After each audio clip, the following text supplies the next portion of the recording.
కోనసీమ జిల్లా రావులపాలెంలో కాపు ఉద్యమ నేత మాజీ మంత్రి ముద్రగడ పద్మనాభం సంస్మరణ సభ నిర్వహించారు. కొత్తపేట నియోజకవర్గంలోని సిఆర్సీ ప్రాంగణంలో వైఎస్ఆర్ కాంగ్రెస్ పార్టీ జిల్లా అధ్యక్షుడు చిర్ల జగ్గిరెడ్డి ఆధ్వర్యంలో కార్యక్రమం జరిగింది. ముద్రగడ చిత్రపటానికి నాయకులు పూలమాలలు వేసి ఘన నివాళులర్పించారు. ప్రజా సమస్యల పరిష్కారం కోసం ఆయన చేసిన పోరాటాలను, సామాజిక న్యాయం కోసం చేసిన కృషిని కొనియాడారు. పలువురు నాయకులు, ప్రజాప్రతినిధులు, అభిమానులు పాల్గొని 2 నిమిషాలు మౌనం పాటించారు. ముద్రగడ ఆశయాలను కొనసాగిస్తూ సమాజ సేవకు అంకితం కావాలని నాయకులు పిలుపునిచ్చారు.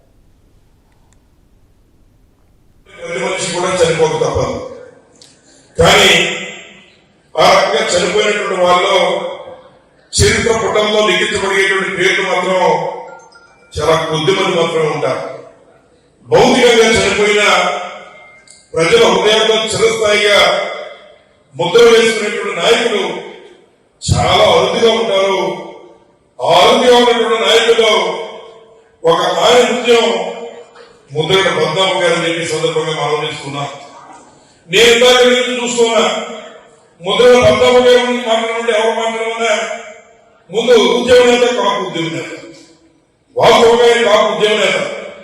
ఆయన కాపుల కోసం, కాపులో ఉన్న భేదల కోసం ఆయన ఉన్నటువంటి జీవితాన్ని పరంగా పెట్టి ఆయన రాజకీయ జీవితంలో అంటే వదిలిపెట్టుకుని కుటుంబం అంతా కూడా ఎంత గౌరవప్రదమైన కుటుంబం అయినప్పటికీ కూడా ఆయన అనరాని మాటలు అనిపించుకుని కాపుల యొక్క అభ్యున్నతికి కృషి చేసినటువంటి